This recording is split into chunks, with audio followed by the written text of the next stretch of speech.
Përshëndetje miq, mirë se keni ardhur sërish këtu në Okult Ezoterizëm. Si çdo të mërkur ne takohemi për të trajtuar tema ezoterike të ndryshme, por edhe me pikpamje pak shkencore, shpirtërore edhe fizike.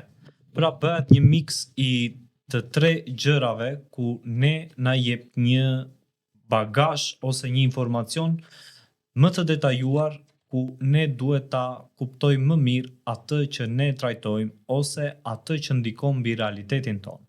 Sot jam këtu ashtu si u premtova me mikun tim, ezoterist Enea Gjona, jo okultist, çfarë thoni ju në për intervistat e tjera apo në për rrugtimet e tjera. Ne studiojmë ezoterizmin dhe okultizmi është një deg e ezoterizmit. Le ta quajmë kështu për ta konceptuar më mirë në kokat tuaja. Ezoterizmi është pema dhe gjitha pjesët e tjera, duke filluar ermetika, magjia, okultizmi, numerologjia e shumë deg të tjera janë deg të kësaj peme.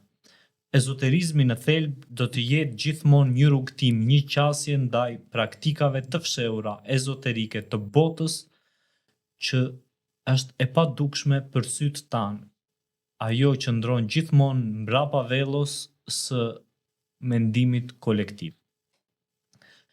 Ndryshe nga rrugëtimi i kaluar që ne folëm, sot do të flasim pak për parimin e polaritetit. Do ta kapim pak më në thelb se çfarë është parimi i polaritetit, për çfarë ne na shërben ky parim, se si ka ardhur, nga e ka origjinën dhe për çfarë na nevojitet ky parim. Ne kemi parë që çdo gjë sot është duale. Pse? Sepse vetëm pjesa e dualizmit është ajo që jep kuptim jetës. Para se të filloj, dua të përmend pak librin ku unë ju kam sugjeruar që me siguri të gjithë antarët që janë te grupi Ezoterizëm në Instagram, një grup falas ku ne ndajmë mësime ezoterike dhe citate të ndryshme apo shkrime filozofike të cilat mbartin mesazhe alegorike apo dhe mesazhe simbolike për një botë kuptim dhe nivel më të lartë për të kuptuar të fshehtat e jetës. Ne kemi folur shpesh atje dhe edhe këtu sigurisht, por aty ndajmë gjatë gjithë kohës tema të ndryshme që unë do t'ja u rekomandoja të bëheshit antarja të grupi, është totalisht falas. Mos harroni të bëni dhe subscribe këtu në channelin ton Okult Ezoterizëm dhe të klikoni këmbanën që t'ju mundsoj ju një njoftim kur ne hedhim video dhe ju do të jeni të gatshëm t'i shihni ato për të marrë informacione. Ne nuk presim këtu që të bashkohen të gjithë nga kurioziteti, por presim ata që vërtet kanë zhvilluar aftësinë e dytë intelektuale të qenies njerëzore, që është ai i mendimit kritik, ku ty të mundson të kuptosh apo të perceptosh përtej asaj që të thuhet. Një nga shprehjet në ezoterizëm është se për të mësuar gjërat që ti duhet t'i mësosh, duhet të çmësosh ato të cilat ty t'i kanë mësuar. Në librin Kybalioni që unë ja u kam sugjeruar, është vetë ky emër mister që nuk ka një kuptim të drejtë për drejtë. Pse Kybalion? Kybalion do të thotë, vjen nga fjala kabal ose kybal, që do të thotë mësim i fshehtë, por nuk është drejt për së drejt kjo fjalë. Kjo fjalë mbart në vete frymën e misterit, do me thënë është një lloj misteri. Aty flitet për 7 parimet ermetike nga mësuesi i madh që për ata që dinë dhe kuptojnë më shumë, ai është vetë se një arketip i cili njihet me emrin Hermes, ku është një perëndi greke dhe në Egjipt njihet me emrin Thot, ose perëndia e Thotit, ku është një figurë mistike dhe përfaqëson urtësinë dhe të gjitha mësimet e ermetikës. Atje flitet për këtë libër, do me thënë ky libër është një cilësi moderne e ermetizmit që u botua në vitin 1908, mos gaboj, nga 3 individ të quajtur, të vetë quajtur tre inicuesit ose tre rishtarët që nuk kanë emra dhe kanë mbetur anonim për këtë pjesë. Dhe atje tregojnë këto parime. Një ndër nga këto parimet është parimi i polaritetit, ku trajton që çdo gjë në univers është e dyanshme. Po ze pak për pjesën e filozofisë lindore, ku në taoizëm dhe në hinduizëm kemi në kinën e lashtë për shembull yinin dhe yangun. Yini është femërorja, ija, pasive dhe e fshehtë, ndërsa yangu është maskullorja, drita, aktive dhe e dukshme. Në një tjetër, në Greqi për shembull kemi logosin, që është lufta e dy të kundërtave ose kundërshtive. Në filozofinë hermetike ose në hermetizmin perëndimor është një shprehje që në hermetizëm ne e përdorim shumë, dhe kjo shprehje ka të bëjë se Zoti manifestohet nëpërmjet dritës dhe errësirës, unitetit dhe ndarjes për të përjetuar vetveten. Pra, Zoti është një ndërgjegje, nuk është një entitet që ne e mendojmë se është një figurë si puna jona, apo është një qenie që ne nuk e perceptojmë dot. Është diçka mbi këtyre gjërave që mendja jonë e vdekshme mendon, dhe ai e percepton krijimin e tij dhe veten e tij nëpërmjet nesh, mbrapa syve tan, që ne arrim të perceptojmë përmes pesë shqisave tona që shkenca na ka thënë se ne kemi, edhe pse unë kam filluar të mendoj se ne kemi shqisa më shumë se pesë. Megjithatë, kjo është temë tjetër në bazë të studimeve të mia, nuk dua të ndalem këtu. Mendoj që mbrapa këtyre pesë qisave është një spektër i madh i dritës, i zërit, ku ne nuk jemi të aftë ta konceptojmë apo ta perceptojmë atë, dhe në ky balionin na thuhet që mendja jonë e vdekshme do të endet në labirintin e saj, dhe jeta nuk mjafton për t'i dhënë kuptim të gjithë misterit. Por çfarë duhet të bëjmë ne? Ne duhet ta kërkojmë dijen nga djepi deri në varr, për të vetmen arsye që ne t'i afrohemi sa më shumë asaj që ne pretendojmë se është e vërteta, edhe pse në kundërshtim me disa fjalë në hinduizëm ku thuhet se sa më shumë t'i afrohemi mendimit tonë racional, aq më shumë i largohemi burimit tonë ynor. Por unë nuk e kam fjalën për mendimin tonë racional, por e kam fjalën për intuitën, atë që ne ndjejmë, pa e kuptuar se si, atë që të vinë një mendim si shkëndi në kokë, dhe të lindë dhe të bën të mendosh dhe të perceptosh gjëra të ndryshme. Nëse unë publikoj diçka dhe ti je në kundërshtim me atë që unë kam publikuar, apo kam edhur, apo kam shpërndar një mendim dhe ty nuk të pëlqen, kjo është për shkak të mendimit kolektiv që të shkrijuar ty në kokë, jo sepse ti atë e kupton, ti atë nuk e kupton, dhe kjo të ndikon rryma e mendimit kolektiv. Në disa aspekte që unë do të ndalem në psikologjinë transpersonale kur të vi momenti, do ta shpjegoj këtë me detaj se si funksionon në kokat e njerëzve. Kjo është një jo magji, është thjesht një studim i bërë i mirëfillt duke futur këtu komponentët shpirtëror dhe ato të aspektit fizik dhe mental.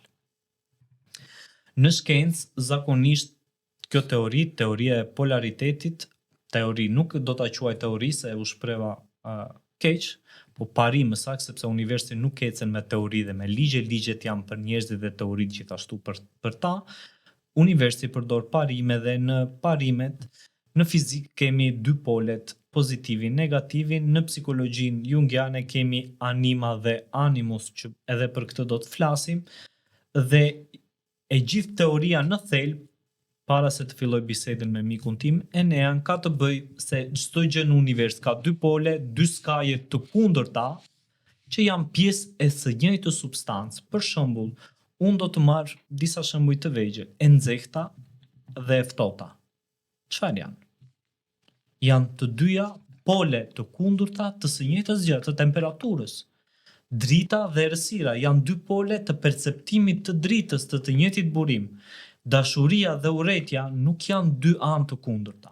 Absolutisht gabim. Njerëzit kur fillojnë ndjejnë urrejtje apo ndjejnë dashuri për personin, apo për nusen, apo për shokun, apo për mikun, apo për janë e vetmja gjë, janë të dyja pole të emocionit.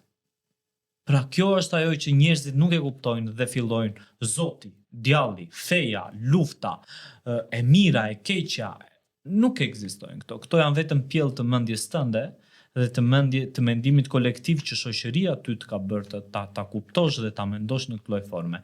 Nëse ty nuk të pëlqen diçka, ti fillon dhe ndjen urrëtie. Pra, çfarë bën ti në këtë thelb? Ti transformon të njëjtën substancë energjish që ti ke në trup duke e ulur atë dhe duke e nxjerrë në polin tjetër dhe kështu fillon merr ato që poli tjetër ka brenda vetes së tij. Për këtë pjesë un kam dashur që ta ftoja Enean dhe të bënim një bashkëbisedim. Enea, leri ato për studimet e mëdhaja atje, sepse studimet e mëdhaja ti e di që njerëzit sa do ne të studiojmë në fund do kuptojnë ato që ata duan të kuptojnë. Kjo është logjika, prandaj Enea ka marrë një material të dashur miq ku është përpjekur të sjellë shumë mbledhje të studimeve të ti kuptohet, por nuk besoj se kamera do t'i kap dot ato. Por megjithatë mund ta tregosh Enea te kamera që ta shohin pak edhe miqt. Këto janë studimet e Eneas. Janë hap dhe ndonjë flet tjetër që mos e shohim pak më mirë. Janë studime që ne me Enean i flasim dhe i te kamera Enea atje. Ja ma jep ta tregoj një rrugë nga afër. Janë studime që ne me Enean i trajtojmë dhe i diskutojmë për të ndarë mendime dhe për të rritur botë kuptimin dhe konceptin tonë mbi këtë botë kuptim. Herë tjetër kur dua se afrojmë atje që ta shohin më mirë dhe ne trajtojmë këto lloj problematikash dhe mendimesh gjithmonë të cilat ne na bëjnë më të mirë se sa jemi. Qëllimi i jetës son është që ne të bëhemi më të mirë se sa ishim dje. Ky është parimi që ne na duhet të ecim përpara. Është një parim tjetër i cili është parimi i vibrimit, por nuk do të ndalem në ky. Enea, si e ke menduar pjesën e këtij parimi të polaritetit, si funksionon kjo në jetën tonë? Dhe e di që njerëzit nuk janë gati ta përqafojnë këtë që ne kemi arritur ta gjejmë midis vetes tonë, sepse mendimet e ngjashme në metafizik treshin të ngjashmin, kuptohet, ndërsa në fizik shtyhet. Si e ke menduar ti Enea? Çfarë është ky parimi i polaritetit për ty? Si e ke konceptuar ti në botën tënde? Të 7 parimet hermetik që përmende janë çelësa se si funksionon gjithësia. Pra janë baza e gjithësisë. Ato janë më shumë se 7, faktikisht, megjithatë 7 janë më të përzgjedhurit dhe unë do i llogarisja si shkallare, si nivele shkalle. Parimi i polaritetit, edhe pse në esencë është një si simboli një angut, pra që është një në tërësinë e tij, por ka një ndarje që ti e shpjegove alegorikisht, se si hy ose Zoti sheh veten nëpërmjet krijimit të tij. Unë do e vendosje tek ABC-ja e ezoterizmit dhe okultizmit parimin e polaritetit, për një arsye shumë thjeshtë. Secili nga ne ka njohur nëpërmjet ligjeve fizike elektromagnetismin. Në gjithë shkollat e lashta të mistereve, nga mësoheshin parimet ezoterike, fillonte me inicim. Dhe inicimi është purifikimi i trupave të ndryshëm të njerëzit, pra jo vetëm trupin fizik, por edhe trupin energjetik, trupin pranik, trupin emocional dhe mendor, nëpërmjet elementeve të ndryshme, zakonisht 4 elementeve. 2 prej këtyre elementeve është uji, është edhe zjarri, që shpeshherë paraqitet me 2 kollona. Pasi në mitin në alegorinë e Melchizedekut ose Enokut ose Hermesit, që ka disa emra të ndryshëm, janë 2 kollona ku ruheshin misteret e botës. Për shkak se toka të përmbyteshe dhe në çdo rast këto mistere të njiheshin. Njëra kollonë ishte prej guri dhe kollona tjetër ishte prej bronci. Pra nëse ndodhte një përmbytje nëpërmjet zjarrit, atëherë kolona metalike mund shkrijej, por do mbijetonte e gurit, pra të njëshin të njëjtat informacione në kolona ndryshme. Dhe nëse ndodhte një përmbytje me ujë, guri do fillonte me kalimin e kohës së tretë, por ndërkohë e metalit do mbijetonte. Esencialisht në gjuhën e alkimisë është fuqia diellore dhe anore, dhe praktikisht në gjuhën e fizikës është elektromagnetizmi. Ne dim shumë mirë që gjithçka fizike të lëvizi, ose tjetë në perpetuum mobile ose në fuqi mekanike, duhet një alternim i elektromagnetizmit.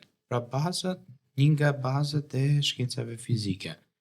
Në aspektin ezoterik, ne nevojitet si shërim holistik.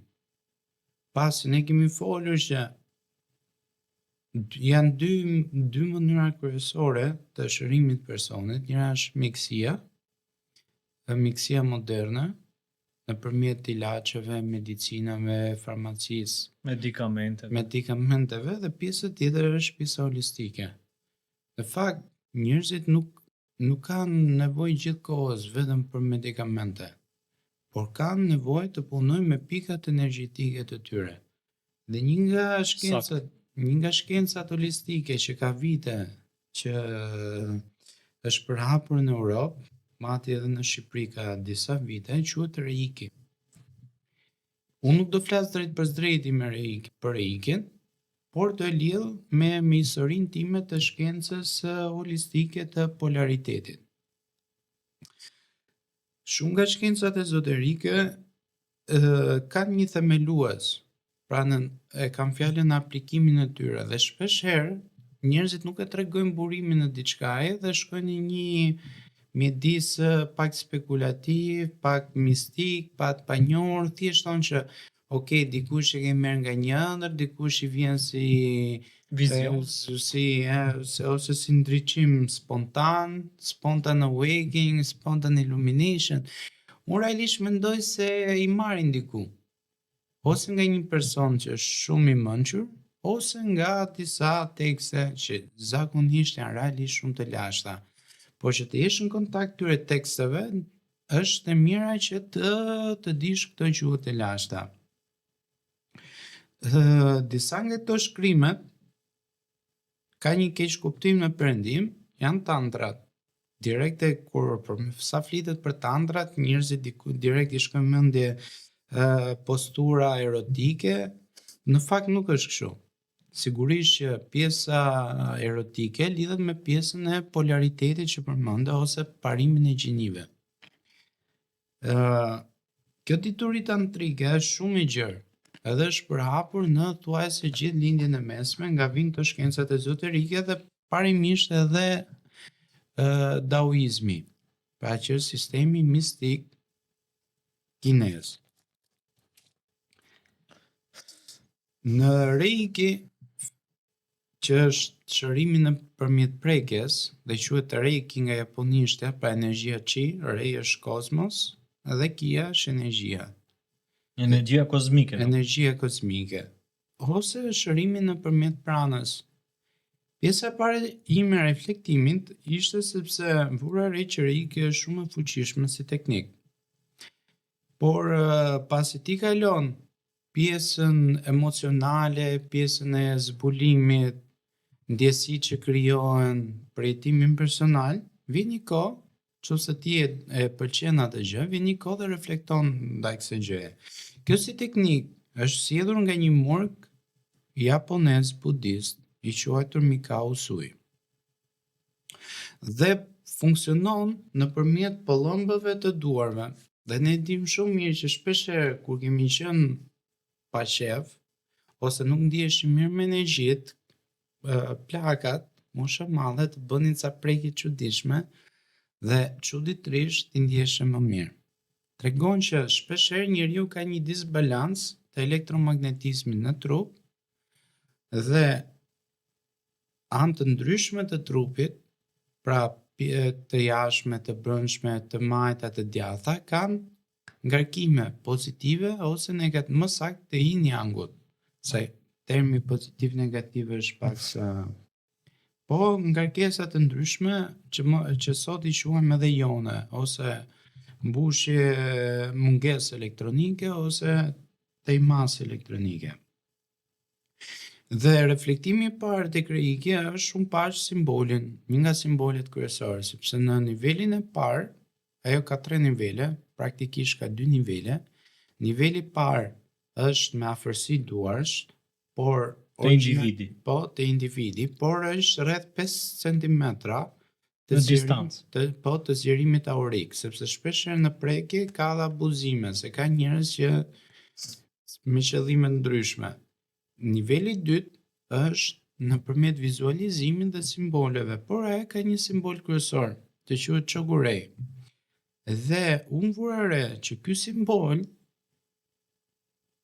është gjarë prej kundalinit, I cili nis nga çakra rënjë dhe përdridhet në të 7 çakrat. Në çakrën e 7 ky kurorëzohet. Dhe vura re që ky qen kamurg budist Në Sahasrara, në Sahasrara.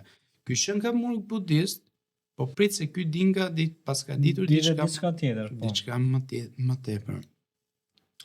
Dhe në botën tibetiane janë totalisht, domethënë nuk janë sekret I madh pra njohja e polaritetit nëpërmjet teknikës frymarrjes, por ne sot dëshiroj të flas në lidhje me elementet polar në trup.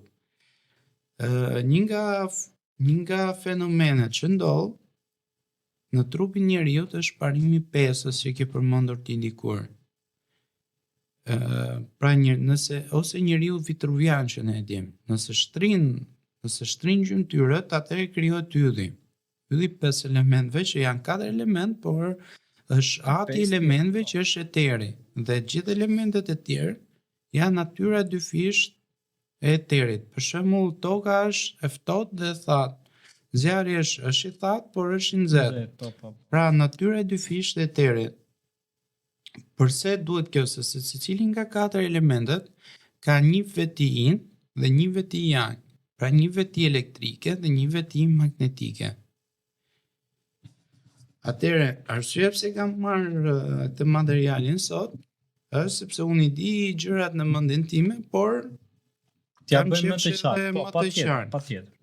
Kjo është pjesa tek e duarve. Ma jep t'ja tregoj unë te kamera se e kemi pjesa e duarve, por po ta vësh re, është një pëllëmbë e duarve që merret edhe në fiziologji dhe është edhe shputa e këmbës. Dhe secila nga ato ka një segmentim të caktuar. Them ke figura e parë, ke njëshin pak e njëshit lutem. Ka një segmentim të caktuar që tregon që segmentet të ndryshme të dorës dhe segmentet të ndryshme të shputës këmbës lidhen me segmentet të ndryshme të trupit. Sa e pan atë, tani thjesht shpjegoje dhe secila nga këto ka një fuqi dhe një fuqi yang, pra njëra është elektrike dhe njëra është magnetike, dhe shpeshherë në qarkullimin e pranës, prana është termi I përgjithshëm I energjisë në gjuhën sanskrite, por nuk është vetëm prana, pasi janë shumë manifestimet e energjisë. Është prana, është apana, është kurma, është samana, në varësi të zonave të ndryshme trupore ka dhe manifestime ndryshme të energjisë. Duke krijuar të disbalanca, pra është si një raport me përqindje. Zëre sikur një pjesë ndryshme e trupit ka një përqindje të caktuar elektrike ose magnetike. Edhe nëse ndryshon kjo përqindje, atëherë kemi një çekuilibrim, që normalisht këto çekuilibrim janë të shpeshta për shkak të aktiviteteve të ndryshme që kemi. Atëherë si mund t'i rregullojmë këtë balancë energjetike nëpërmjet një ndërhyrje. Pra njëtë si një lule kërkon ujë dhe është dikush që e hedh. Dhe atëherë si bëhet kjo, bëhet nëpërmjet anëve të ndryshme. Pjesa e poshtme është elektrike, pjesa e poshtme është magnetike, pjesa e sipërme është elektrike. Krahu djathtë është magnetik, krahu majt është elektrik. Ke gjua, pjesa sipërme, pjesa poshtme, ke anët e djathta e majta. Gjithashtu dhe te hemisferat. Ke edhe tek hemisferat. Duhet ta kesh aty. Hemisfera e djathtë është ajo magnetike dhe e majta është elektrike. Në ezoterizëm, pavarësisht se duhet të kuptojmë që te hemisferat dhe te trupi ndahet paraqisësh pak të lutem. Ndahet në dy kategori, por në kundërveprim me anën tjetër. Për shembull, ma trego pak kamerën e Eneas, të lutem që ta transmetoj pak tu, se e kam afër. Pra, po nëse e sheh në formë turbulence, njëra është pjesë polare, por trupi gjithashtu ndahet edhe si një gjeometri deskriptive që është pjesa mballor, pjesa përparme dhe pjesa përpasme. Dhe krijohet si një turbulencë teçe, pra kjo është manifestimi i përgjithshëm i qis ose yin yangut. Por edhe hemisferat e trurit për shembull janë të kryqëzuara në hemisferën e majtë hemisfera e majtë kontrollon anën e djathtë dhe hemisfera e djathtë kontrollon anën e majtë. Por duke qenë se ne natyra maskullore kemi anën e hemisferës të majtë që kontrollon anën e djathtë, që do të thotë elektriku, do me thënë dielli ose maskullorja ndodhet në anën tonë të majtë, sepse ne këtë kemi më të fortë, dhe e djathta, që është hemisfera e djathtë, kontrollon anën tonë të majtë, dhe hemisfera e djathtë është ajo që përdorin femrat më shumë në këtë lloj forme.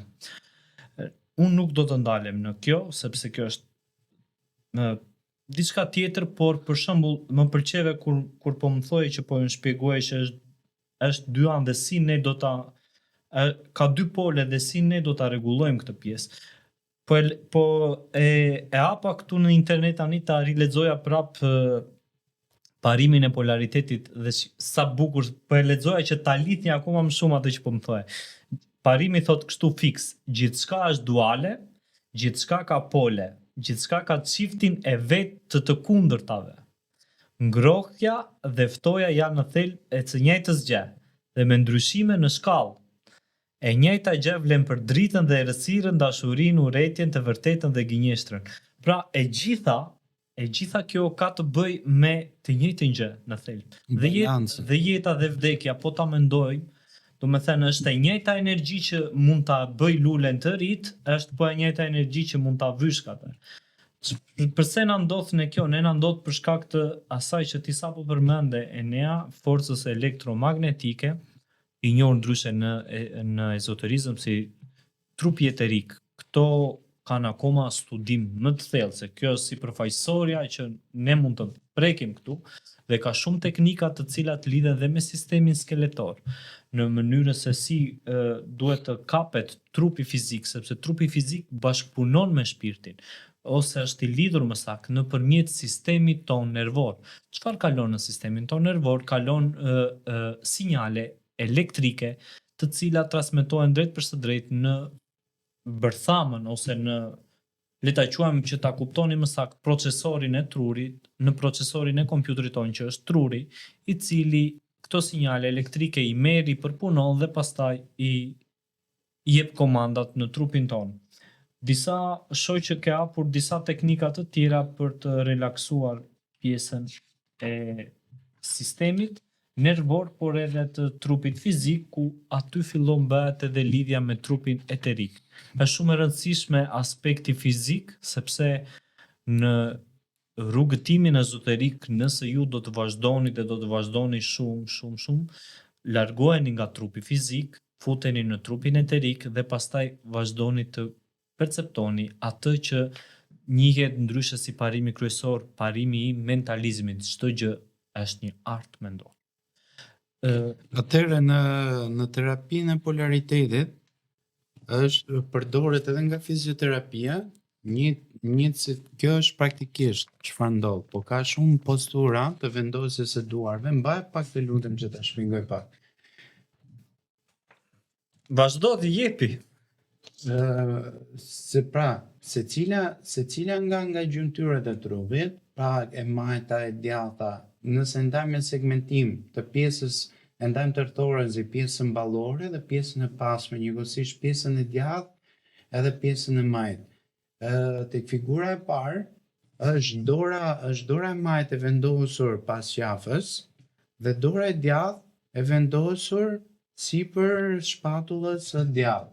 Kjo është një balancim. Pjesa tjetër është në shpatullën e djathtë dhe paralelin e saj që është kofsha e djathtë. Në figurën e dytë është poshtë pjesës së kockës dhe pjesës së sipërme. Nëse vini re ke figura e dytë, nuk është vendosur e gjithë pëllëmba, por vetëm 4 gishtat e parë, pasi ka një formë të caktuar elektrike. Kjo është ke pjesa e këmbës, sepse shpesh herë mbaj pak lutem, ke pjesa e di që të lodh pak dora, ke pjesa e këmbëve ne ndijmë gjithmonë lodhen dhe negativitetin. 2 gishtat e mëdhenj të këmbës, pra një teknikë shumë më thjeshtë është që dikush të thjesht të shtrëngoj me gishtin tregues dhe gishtin e madh të dorës, të shtrëngoj gishtat e mëdhenj të këmbës. Okej, mund ta ulesh? Që pra të kapi 2 gishtat e këmbës, pra një person që e bën shpesh edhe masazhe, pra është gjithë përfshirës, parimi i terapisë polare, mund ta bëj kushdo, mund ta bëjmë dhe ke vetja, vendosim duart, ta hiq pak? Po, patjetër. Ndihu si në shtëpinë tënde.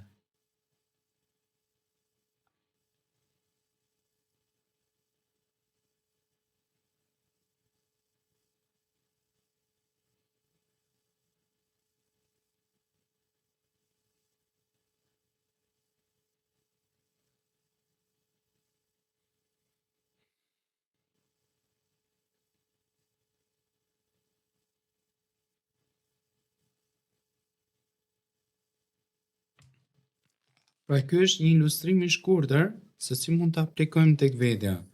Mjafton që të kërkoni ilustrime të terapisë polare. Normalisht nevojitet një njohuri e thellë për ta kuptuar realisht çfarë ndodh, por mund të aplikohet tek vetja në mënyrë shumë thjeshtë.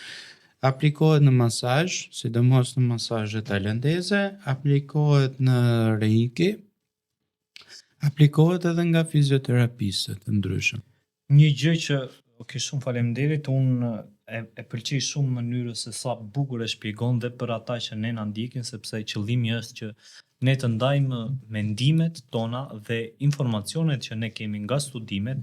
Ne nuk jemi njerëz të mbi natyrshëm, absolutisht jo, ne jemi njerëz që kërkojmë dijen. Dhe këtë duhet ta kuptoni, nuk ka këtu ato gjërat që mendojnë apo dëgjoni në internet që unë jam i aftë të vi nga një botë tjetër, vi nga planetet e tjera, unë kam aftësi, jo. E gjitha kjo që ne jemi këtu është për kushtim, disiplinë dhe studim i mirëfillt me orë të tëra për shumë gjëra të tjera dhe praktik, sepse të gjitha gjërat që ne mund të dimë në kokën tonë pa praktik nuk vlejnë asgjë. Tani që këto gjëra të funksionojnë, sepse shumë njerëz, unë jam shumë i bindur, do t'i provoni dhe do t'i bëni dhe nuk do të merrni rezultat. E vetmja gjë që duhet të dini është se ju nuk do të merrni rezultat për shkak të keq-ushqyerjes tuaj dhe për shkak të mungesës suaj të trupit eterik të fuqishëm. Trupi eterik, duam apo s'duam ne, do të ekzistojë dhe do të bëj punën e tij gjatë gjithë kohës, sepse disa parime në univers nuk na pyesin ne, por ne jemi të nështruar t'i bindemi atyre nëse kërkojmë harmoninë me veten dhe shpirtin tonë. Nëse ne nuk e kërkojmë atë, do të bëjmë kundra atyre dhe ato nuk do të na thonë asgjë, thjesht do të bëjnë dhe ato punën e tyre për të fituar ato në fund ndaj nesh. Çfarë dua të them? Të gjithë ato që ju sapo pat mënyrën nuk do të funksionojnë nëse ju i bëni, sepse ju ende nuk e keni pastruar trupin tuaj. Nëse ju vazhdoni të pini sheqer, të hani ëmbëlsira, të hani brumra, të pini duhan, të pini cigare elektrike, të qëndroni gjatë gjithë kohës ulur, madje dhe me telefon gjatë gjithë kohës që mbahet kjo pjesa këtu ku pesha e qafës shkon deri në 27 kg, ndoshta dhe më shumë, ju nuk do ta bëni këtë sepse burimet tuaja nga sistemet e ndryshme, duke filluar nga sistemi nervor, sistemet e energjisë elektromagnetike në trupin tuaj nuk do të funksionojnë si duhet. Pse e them këtë? Kur ju fusni sheqer në stomakun tuaj, ai ngjitet pas zorës së trash dhe e ndalon atë të prodhoj dhe zorës soll dhe stomaku dhe e ndalon stomakun të prodhoj aciditet ku të shkri ushqimin dhe çfarë ndodh? Ju filloni të fryheni, të keni gazra dhe të keni probleme me zorët tuaj. Në momentin që ju dëmtoni zorët tuaj, keni dëmtuar mendjen tuaj dhe mendja juaj nuk është më aftë të filloj të procesoj sinjal elektrik në neuronet e saj, një sinjal shumë të madh dhe filloni të ndodh ajo që un kam shpjeguar më përpara, që ju filloni të merrni vetëm me 1/3 të mushkrisë tuaj ajër, ku është një ajër shumë i dobët që trupin tënd nuk e bën të funksionojë si duhet dhe bën një jetë shumë monotone dhe bazike, bazuar mbi trurin tënd reptilian. Trurin e kafshës e cila kërkon siguri, të ketë të ardhura për të jetuar, për të vërtitur, mendon vetëm kaq, mendon të ketë për të ngrënë, të ketë ushqim, të ketë energji për të kryer marrëdhënie seksuale, të ndjejë një epsh dhe nuk mendon ta kuptoj jetën dhe apo të perceptoj realitetet më lart se sa këto që ne shohim. Ky quhet mendimi kolektiv dhe truri reptilian. Çfarë ne duhet të bëjmë? Gjëja e parë që ne të vëmë në këtë që sapo Enea publikoi dhe tregoi është të rregullojmë marrëdhënien me veten tonë. Marrëdhëniet me veten tona nuk bëhen duke menduar. Më besoni për këtë. Duke menduar ne mund të krijojmë, por nëse mendimi nuk është aq i fortë sa të zbresë ai në këmbët tona dhe t'i verë ato në lëvizje për të vazhduar përpara me jetën tonë, ne nuk do të marrim kurrë një rezultat. Shumë njerëz thonë se unë do të nis nesër, unë do të nis nesër, ja të rregullohem, ja të bëhem dhe bëhen gjithmonë më keq. Përse kjo? Për shkak të parimit të vibrimit ku gjithçka vibron dhe ne nuk qëndrojmë kurrë në vend teksa ju po më dëgjoni, ju nuk jeni të njëjtët që ishit para 2-3 minutash. Për të vetëm arsye se çdo gjë ndryshon, çdo gjë vibron. Dhe kur vibron, njerëzit nuk qëndrojnë në vend, por o ecin përpara ose janë duke bërë dëm mbrapa vetes së tyre, do me thënë duke bërë mbrapsht me jetën e tyre dhe duke i sjell jetës së tyre probleme të shumta, duke filluar nga trupi fizik është i pari që njerëzit sot nuk kujdesen, është një nga gjërat kryesore që duhet ta bëjmë dhe pastaj kalojnë tek trupi i katërt ose trupi i parë në metafizik që është trupi mental, ku atje sëmuret mendja dhe sëmuret dhe individi. Ju duhet ta pastroni veten tuaj që duke pastruar veten tuaj, ju arrini të keni një trup eterik me energji shumë herë më të lartë dhe më të pastër. Këtë nuk është nevoja që ta dëgjoni dhe nga unë, por do ta ndjeni vetë brenda vetes tuaj dhe do të ndjehni brenda vetes tuaj një energji e cila është ajo energjia prana apo energjia chi apo atma, ku ju do ta konceptoni këtë një tjetër formë energjie që e njëjtë me këtë është dhe ajri që ne thithim. Nëse ne nuk pastrojmë trupin ton, harrojeni që ju të bëheni në fushën e ezoterizmit një individ me vlera. Ju mund të bëheni një biznesmen shumë i suksesshëm, mund të bëheni një psikolog që mund të kuptoni, mund të bëheni një llafazan që mund t'ju adhurojnë femrat, mund të bëheni një njeri që mund të mësoni shumë njerëz të tjerë, por nuk mund të bëheni një njeri i urtë për veten tuaj. Këtë doja të thoja si shtys për atë që Enea tha, se zjata pak Enea, po doja të jepja një plotësim të gjithë atij materialit që ne diskutojmë gjithmonë bashkë dhe e gjitha kjo nis vetëm nga goja, apo jo? Dhe në lidhje me ushqimin, siç e thua dhe ti, që janë ushqimet alkaline. Dal nga dal dhe të fillojmë drejt mbylljes edhe shumë kohë. Siç e thua ushqimet alkaline, përmende pak ushqim. Në pjesën po, patjetër Enea dhe unë zakonisht kemi arritur të kemi mendime shumë të ngjashme me njëra tjetrën, për shkak të disiplinave që ne ndjekim dhe për shkak të rrugëtimit. E gjitha fillon në shëndet. Më besoni për këtë dhe një nga faktorët kryesor është pjesa e analizave të gjakut ku tregon nuk po më kujtohet fikse emri tani, tregon një përqindje të yndyrës në vena dhe ajo duhet se hemoglobina më duket mos nuk po më kujtohet fiks tani emri i fjalës për momentin dhe atje tregohet që duhet të jetë nga sa më e vogël, do me thënë nga 50 deri te 90. Nëse ne e mbajmë 50 ose 60 këtë, se s'po më kujtohet emri i kësaj lloji analize, ju do të keni mundësinë që të kuptoni në veten tuaj që keni shëndet shumë të mirë brenda dhe nuk keni yndyrë në vena, që të ketë bllokime të sistemit kardiovaskular dhe shumë gjëra të tjera, por nëse keni 90 dhe lart, jeni të rrezikuar dhe nëse keni mbi 120, jeni shumë të rrezikuar. Kjo pastaj varion edhe me mënyrën e të ushqyerit. Çfarë ndodh? Ne jemi në një shoqëri ku sado që ne të përpiqemi të bëjmë këtë, ky parim ose ky rrugtim që ne kemi në jetën tonë është tepër i vështirë. Pse? Ne nuk do të përpiqemi, do të jemi strikt çdo ditë. Për të vetmen arsye, shumë faktorë të tjerë në jetën tonë, sociale, ekonomike, shoqërore, na ndikojnë në jetën tonë dhe çfarë na ndodh? Ne një ditë mund ta abuzojmë ose një ditë mund ta ham jashtë orarit që ne kemi atë dhe një ditë tjetër mund ta përdorim me miqtë dhe shokët një gotë alkool ose një ëmbëlsirë. Kjo nuk është e keqe. Kjo është ajo që parimi i polaritetit funksionon. Kjo është ajo që njerëzit duhet të kuptojnë mbi parimin e polaritetit. Parimi i polaritetit nuk është dy skaje të kundërta të prera me thik. Jo. Është një dysheme me dy kuadrat të bardhë dhe të zi që ne duhet të ecim ku një këmbë do të qëndrojë te e bardha dhe një këmbë do të qëndrojë te e zeza. Shikojeni zakonisht pianon, i ngjason jetës. Pianoja që ne i biem ose një muzikant i bie, i ngjason jetës. Ka ditë të mira dhe ditë jo të mira. Por janë dy të kundërta të ditës. Janë dy të kundërta të së njëjtës energji.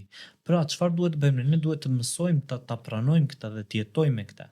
E dikush i qëndron këtij parimi deri në fund dhe nuk shëndoshet dhe nuk dobësohet dhe nuk sëmuret sa më pak ose nuk sëmuret për një kohë shumë të gjatë, vetëm ai që e pranon polaritetin, ai që i pranon ditët e ndryshme, ai që i pranon të mirën dhe të keqen në një tjetër formë pikpamje, që është pjesa që ti duhet të punosh me veten tënde.